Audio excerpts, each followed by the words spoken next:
Okay, so we're just trying to find out mobilisation to help with feeling anterior hip impingement or symptoms during the squat. So what were you having? What was your trouble when you were squatting? It was a pinching pain in the front of the hip, my left hip. Okay, and sometimes if soft tissue mobilisations or passive stretching isn't hitting it, sometimes you need to be looking at the actual accessory movements within the joint.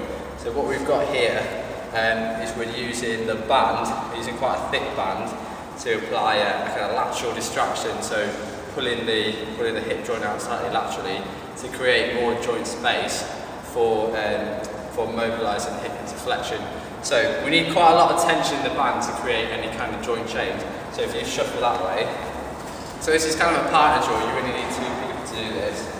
That's it. So if you straighten this leg out for me, I'm going to bring Bethel's leg up into flexion, and what I'm doing is I'm pushing here slightly with my hand, so I'm protecting the knee, keeping that in neutral at 90 degrees, and I'm going to go from the middle to the end of range into resistance into hip flexion. Does that feel right? So what I'm going to do here is just push all the way into resistance, and while I'm doing that, the band is pulling the joint out laterally to create more space.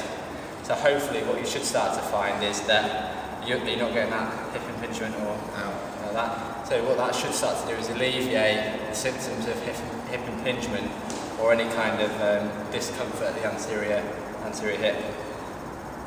Do this for a couple of minutes at least, or until you start to feel change.